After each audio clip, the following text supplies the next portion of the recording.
बिस्मिल्लाहिर्रहमानिर्रहीम अस्सलामु अलैकुम वरहमतुल्लाहि वबरकातुहू। Welcome to NG con academy. आज का जो टॉपिक है this is about cell membrane और प्लाज्मा मेम्ब्रेन। सो एक कंप्लीट डिस्कशन होगी इसके ऊपर, डिफरेंट मॉडल्स, उसके बाद कंपोजिशन, प्रोटीन, लिपिड, कार्बोहाइड्रेट, उसके different roles, the most acceptable model and then the function of plasma membrane. तो गौर से देखते जाए मेरी तरफ। सबसे पहले हम देखते हैं प्लाज्मा मेम्ब्रेन के डिफरेंट मॉडल्स। स्टार्ट से डेवलपमेंट हो रही है और एक एक करके डिफरेंट साइंटिस्ट ने डिफरेंट मॉडल्स प्रपोज किए हैं, जिसमें से एंड पे 1972 में मोस्ट एक्सेप्टेबल मॉडल जो है ये आया है। द वेरी फर्स्ट वन, जो सबसे पहला मॉडल प्रपोज हुआ था, यहाँ पे पहली चीज हम लिख लेते हैं डिफरेंट मॉडल्स। और ये डिफरेंट मॉडल्स जो प्रपोज हुए हैं, ये वक्तन बवक्तन इसकी साथ साथ डेवलपमेंट हो रही है।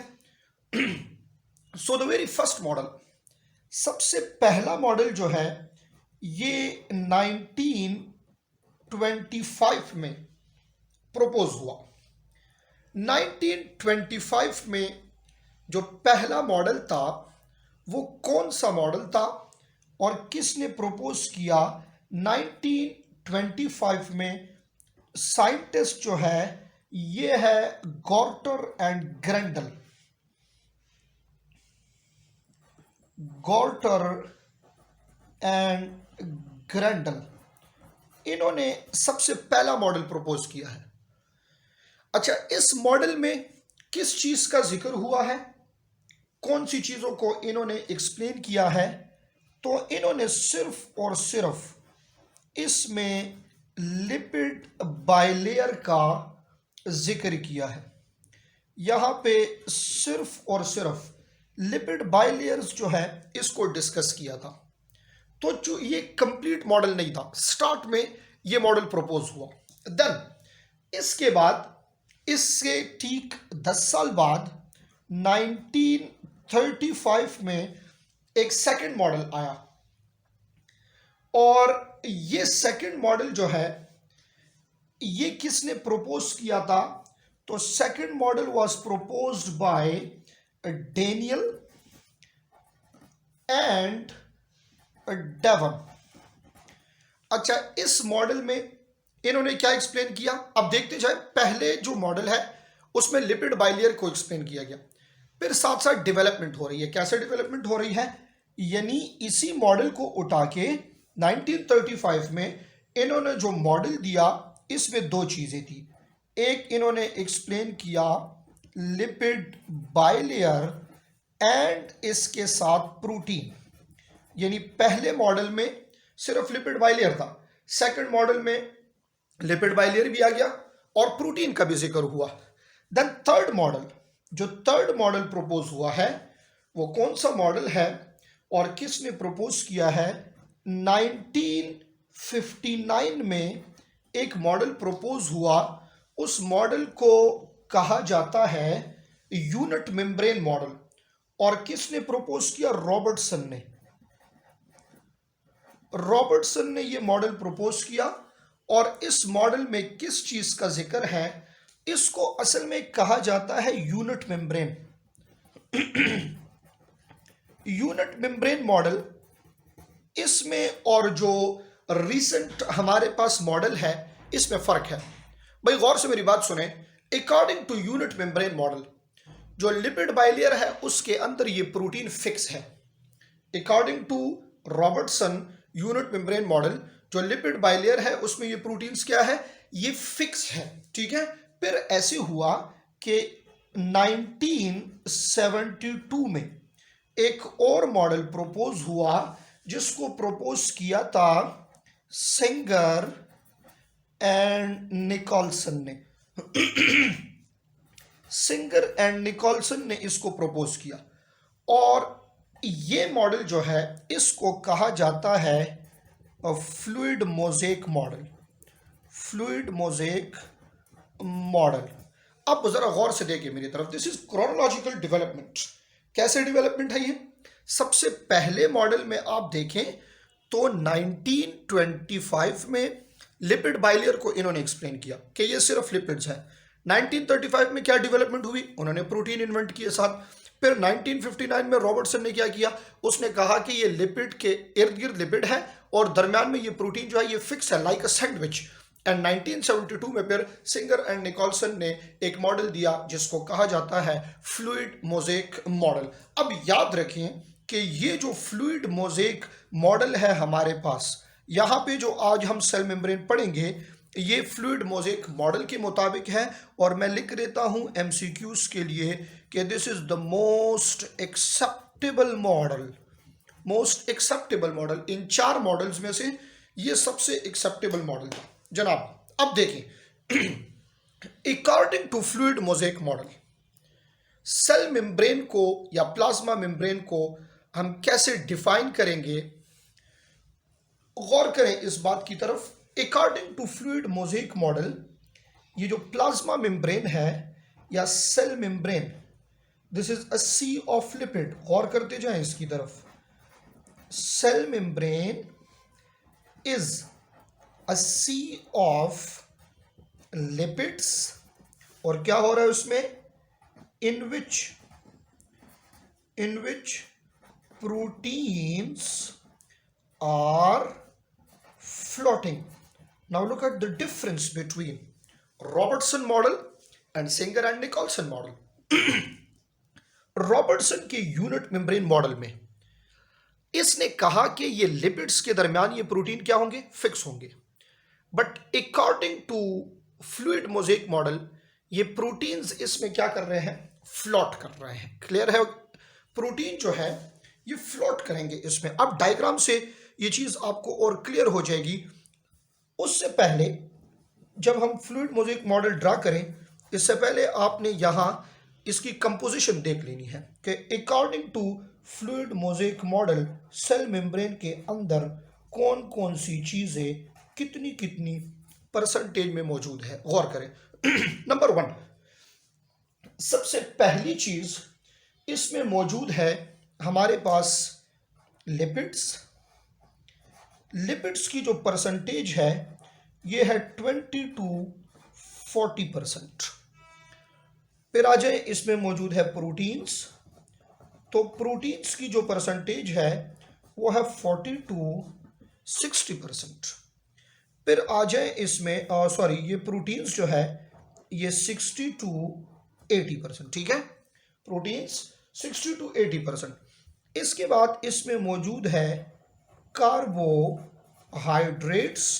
तो कार्बोहाइड्रेट नेग्लिजिबल 2 to 3%। ये इसकी मैक्सिमम परसेंटेज आपके बुक में परसेंटेज मौजूद नहीं है। ठीक है, इसके साथ साथ कुछ और भी छोटी छोटी चीजें जो है इसके अंदर मौजूद है। जिस तरह के आप ले लें, इसमें एक कोलेस्ट्रोल इसके ऊपर जो है ये मौजूद है। 2 तरह के डिफरेंट प्रोटीन्स है, इंट्रिंसिक एक्सट्रिंसिक वगैरह, इसके ऊपर बात करेंगे। अब जरा गौर से मेरी तरफ देखें, सेल मेम्ब्रेन कौन कौन से सेल्स में मौजूद होगा? सेल मेम्ब्रेन कौन कौन से सेल में मौजूद होगा और कहां मौजूद होगा?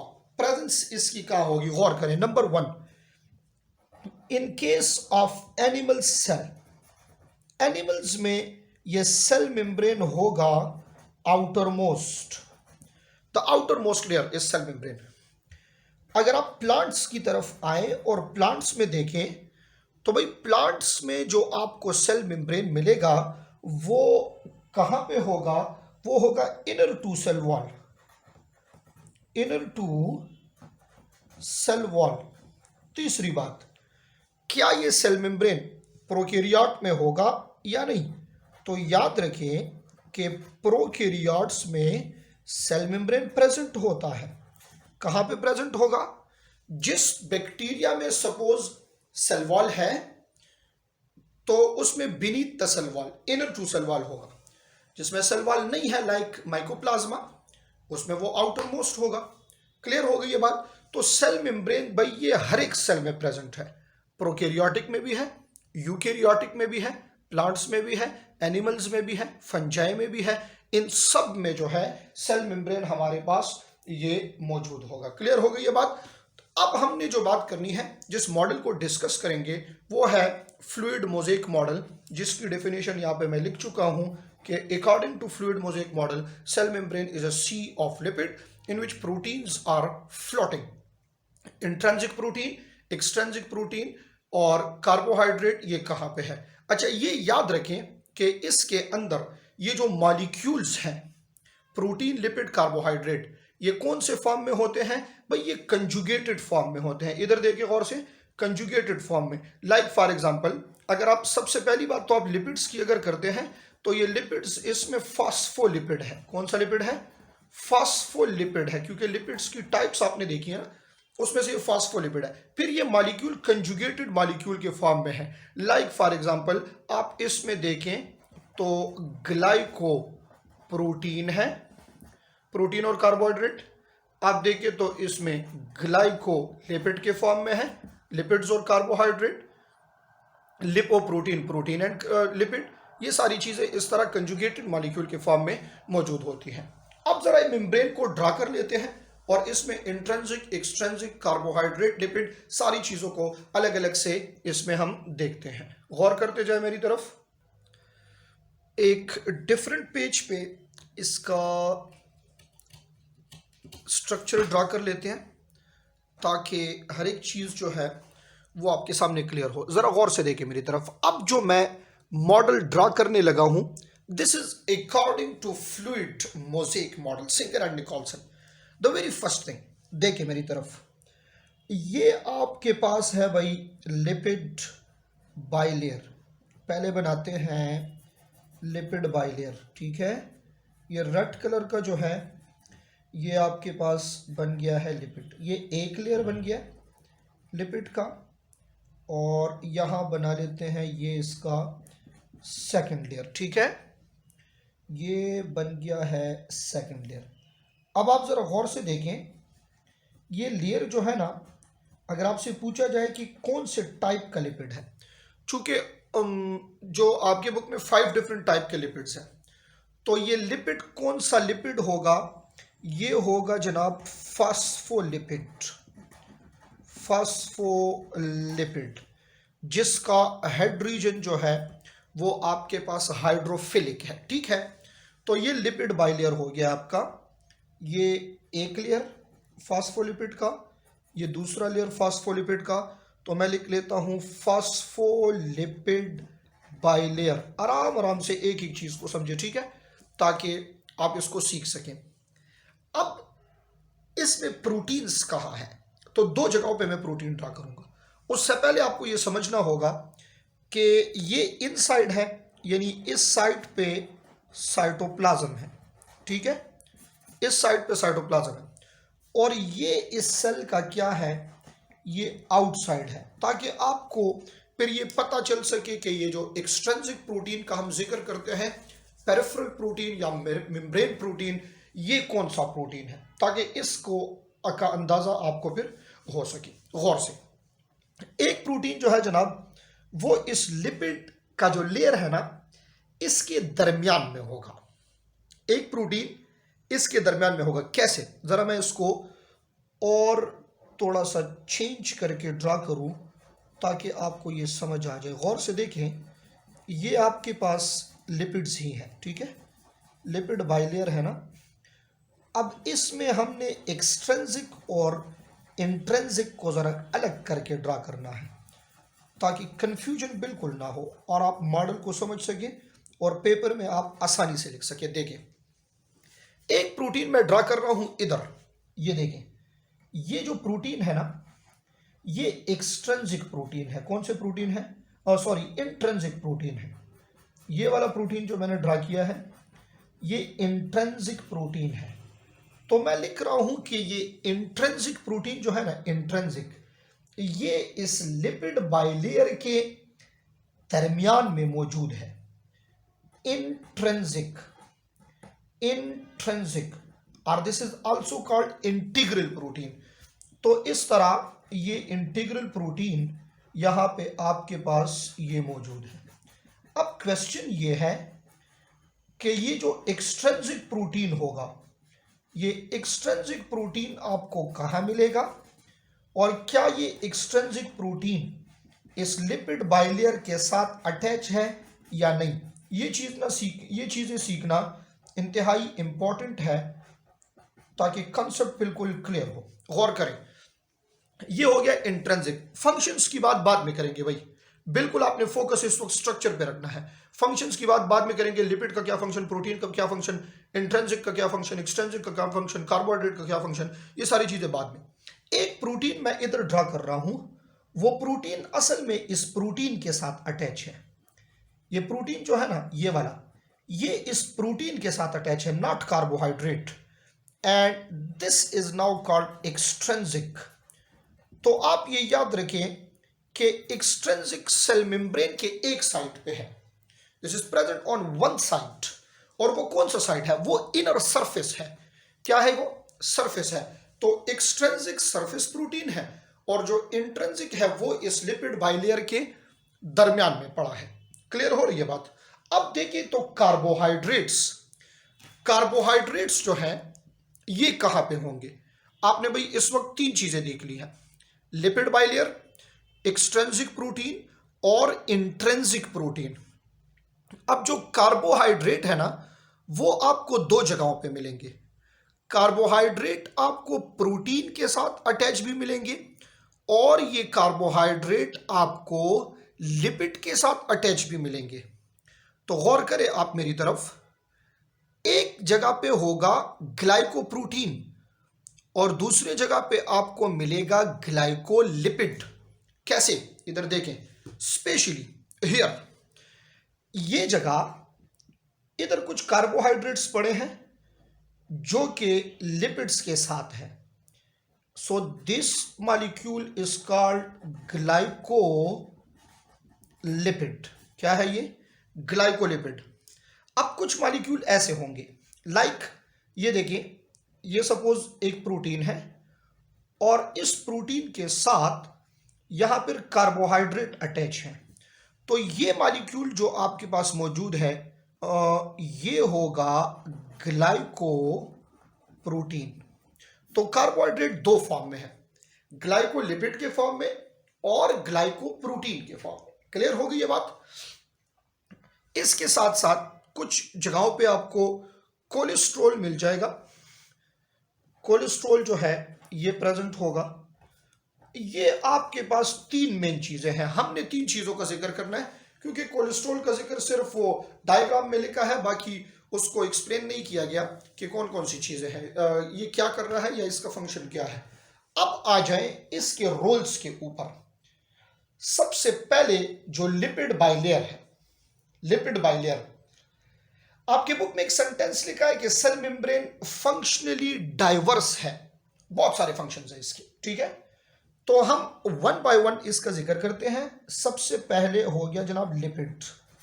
तो जो आपके पास लिपिड है मेम्ब्रेन, कौन सा लिपिड, फास्फोलिपिड जो है, ये परमिएबिलिटी के लिए है। कौन सी परमिएबिलिटी होगी भाई, इसकी वजह से, लिपिड की वजह से जो सेल मेम्ब्रेन है वो होगा आपके पास डिफरेंशियली परमिएबल। सेल मेम्ब्रेन इस लिपिड की वजह से होगा डिफरेंशियली परमिएबल। क्या मतलब है इसका, अब आपको इस डायग्राम की तरफ देखना होगा। गौर करें मेरी तरफ, फास्फोलिपिड है ना, तो चूंकि फास्फोलिपिड में हेड रीजन भी है और टेल रीजन भी है, तो भाई ये डिफरेंशियली परमिएबल जो है, इसकी वजह से नॉन पोलर मॉलिक्यूल जो है ये आसानी से पास होंगे और पोलर पास नहीं होंगे, ठीक है। तो लिपिड्स की वजह से नॉन पोलर मॉलिक्यूल जो है ये पास होते हैं, इसलिए मैं यहां पे लिख लेता हूं this is responsible to pass the non polar molecules. Clear हो गई ये बात। अब आ जाए प्रोटीन्स की तरफ। एक होगा इसमें मेम्ब्रेन प्रोटीन, जो हमने जिक्र किया है ना एक्सट्रिंसिक का, मेम्ब्रेन प्रोटीन। तो आप ये देखिए कि इस मेम्ब्रेन प्रोटीन का काम यहां पे क्या है। This membrane protein is responsible to make it selectively permeable, इसकी वजह से सेल मेम्ब्रेन सेलेक्टिवली परमिएबल हो। भाई सेलेक्टिव परमिएबिलिटी क्या है? सेलेक्टिव परमिएबिलिटी जो है it depends on internal concentration. Internal concentration क्या मतलब है इसका, जरा गौर से देखें। सपोज करें ये इनसाइड है ना, दिस रीजन इज इनसाइड, ऐसे ये इनसाइड है, ये आउटसाइड है। इस आउटसाइड पे बहुत सारे मॉलिक्यूल्स प्रेजेंट हैं, बट ये इनसाइड, चले इसको मैं यहां पे ड्रा कर लेता हूं ताकि आपको आसानी से समझ आ जाए। छोटा सा ड्रा कर लेते हैं कंसेप्ट क्लियर करने के लिए। ये आपके पास एक सेल है, इस सेल के अंदर इस रेड मॉलिक्यूल्स की कंसंट्रेशन सपोज ये 6 मैक्सिमम है। अब इस सेल के बाहर रेड बहुत ज्यादा है, हम तो कहते हैं from higher concentration to lower concentration होगा, बट इस वक्त क्या होगा, and what is the role of protein and what is selective permeability. भाई सेलेक्टिव परमिएबिलिटी क्या है? अगर इंटरनल 100% सेचुरेटेड है, इंटरनल 100% कंप्लीट है, तो बाहर से ये चीजें इंटर नहीं हो सकती। अगर इन 6 में से मैं 2-3 बाहर निकाल लूं तो फिर तो ये 100% सेचुरेटेड नहीं है ना, तो बाहर से फिर एंट्रेंस होगी, बट बहुत ज्यादा की एंट्रेंस नहीं होगी, सिर्फ अंदर जितनी नीडेड है उसकी क्या होगी, उसकी एंट्रेंस होगी यहां पे आसानी से। तो भाई selective permeability mean it depend upon internal concentration. अगर इंटरनल में कम है तो ये इंटर हो सकता है, और अगर नहीं है कम तो इंटर नहीं हो सकता। इट मींस के इंटरनल कंसंट्रेशन अगर पूरी है तो cell membrane will act as impermeable, and if internal concentration पूरी नहीं है, जगह है, that will act as permeable, and this is the role of what membrane protein, जो आपके पास एक्सट्रिंसिक प्रोटीन है। क्लियर हो गई ये बात?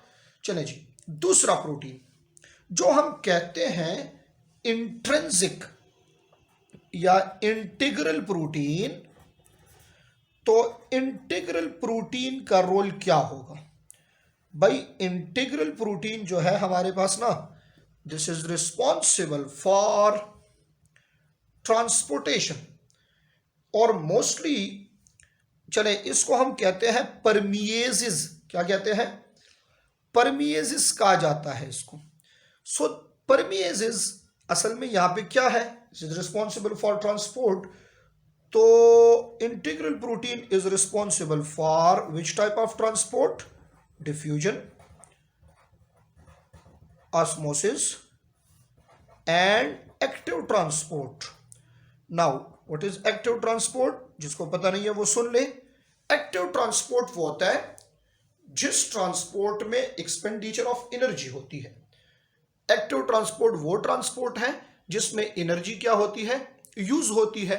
तो इंटीग्रल प्रोटीन और परमिएज जो है ये आपके पास क्या है, responsible for diffusion, osmosis and active transport of ionic materials. Clear हो गई ये बात? कौन सी चीज रह गई है? मेम्ब्रेन कार्बोहाइड्रेट रह गए हैं। मेम्ब्रेन कार्बोहाइड्रेट जो है ये क्या करते हैं जनाब, ये दो काम कर रहे हैं। Membrane carbohydrate they are responsible for, they act as receptor site. सबसे पहले तो they act as receptor site. अब रिसेप्टर साइट किन चीजों के लिए, कौन सी चीजों को ये रिसीव करेगा? तो the most important one, they are responsible to receive change in hormones, that is why they are called HRS, hormone receptor site. They are also responsible to receive nerve impulse. जिस तरीके से मैं लिख रहा हूं, अगर कोई उसको इसी तरीके से फॉलो करे और याद करे इसी फ्लो शीट को, तो फिर आपके लिए बहुत आसान होगा। नर्व इम्पल्स को ये रिसीव कर रहा है। Responsible to recognise the antigen, कोई एंटीजन अटैक कर रहा है उसको रिकॉग्नाइज कर रहा है। Responsible to recognise the food material. इन चीजों के लिए भाई ये इन चीजों को रिसीव करता है। जब ये रिसीव करेगा तो what would happen, they are responsible to inform the cell inform the cell for response, ताकि सेल क्या करें, ये रिस्पॉन्स शो करे। ठीक है, सेल क्या करें, रिस्पॉन्स शो करे। एक काम ये हो गया इसका, act as receptor site and inform the cell for response. The second function जो कार्बोहाइड्रेट का है, that function is endocytosis. And you know कि एंडोसाइटोसिस में फिर आपके पास दो तरीके हैं, एक को कहा जाता है फेगोसाइटोसिस और दूसरे को कहा जाता है फेनोसाइटोसिस। जो फेगोसाइटोसिस है ये ईटिंग का प्रोसेस है, ईटिंग ऑफ सेल, एंड फेनोसाइटोसिस जो है ये किसका है, ये ड्रिंकिंग का प्रोसेस है। ऑलरेडी जानते हैं आप इन चीजों को। तो ये आपके पास मेम्ब्रेन कार्बोहाइड्रेट का फंक्शन है।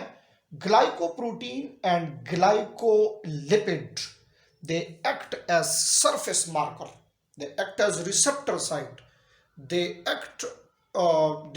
are responsible for a function called endocytosis। भाई इस पे एक एमसीक्यू अक्सर आ जाता है। वो एमसीक्यू ये है कि which of the following can act as receptor site, कौन सा रिसेप्टर साइट हो सकता है। तो दो चीजें आपने देख ली है, एक्सट्रिंसिक प्रोटीन एंड कार्बोहाइड्रेट, ये दोनों क्या है, ये आपके पास they can act as a receptor site. Clear हो गई ये बात। Membrane protein and membrane carbohydrate, ये दो चीजें क्या है, they can act as receptor site, एक एनवायरमेंट के लिए, दूसरा जो है वो भी इसी तरह hormones, nerve impulse, antigen, food particles etcetera, इन सब के लिए ये रिस्पॉन्सिबल है। क्लियर हो गई ये बात। द लास्ट सब टॉपिक फॉर सेल मेम्ब्रेन वो है हमारे पास फंक्शंस ऑफ सेल मेम्ब्रेन। तो जरा इसके ऊपर भी नजर दौड़ा लेते हैं कि सेल मेम्ब्रेन जो है ये कौन कौन से फंक्शंस में इन्वॉल्व है, गौर से देखते जाएं जरा। और ये सेल मेम्ब्रेन का एक कंप्लीट आपने इसके सब टॉपिक्स में इसको डिवाइड करना है। सबसे पहले डिफरेंट मॉडल्स जो है वो आपने देख लिए हैं, फिर फ्लूइड मोज़ेक मॉडल के मुताबिक डेफिनेशन देख ली है, लिपिड्स, प्रोटीन, कार्बोहाइड्रेट की कंपोजिशन कितनी कितनी है इसमें परसेंटेज के लिहाज से, सेल मेम्ब्रेन कौन कौन से सेल्स में कहाँ कहाँ पे मौजूद है, उसके बाद role of protein, role of carbohydrate, role of lipid, ये सारी चीजें। And now look at the overall functions of lipid, क्या क्या फंक्शंस कर रहा है सेल मेम्ब्रेन।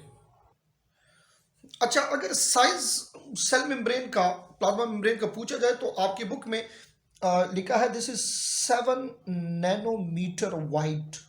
ठीक है, तो ये आपने याद रखना, ये चीजें अक्सर एमसीक्यूज में पूछी जाती है। Now look at the functions of plasma membrane.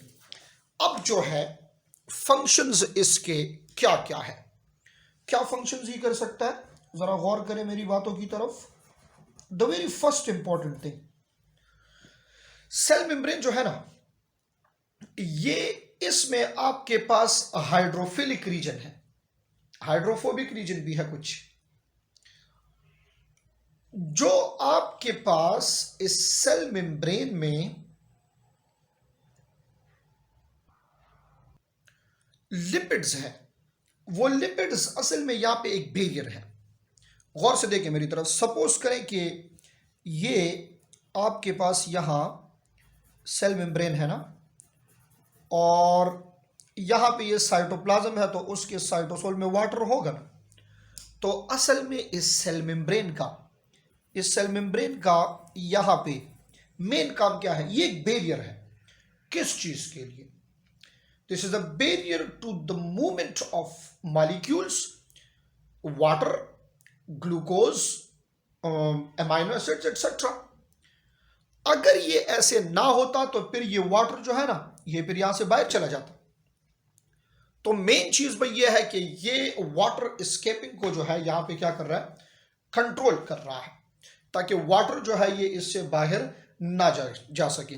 बाकी डिफरेंट फंक्शंस जो क्लियर कट आसान से फंक्शंस हैं वो आप पेपर में लिख सकते हैं। Like for example the very important one, this is involve in excretion and secretion.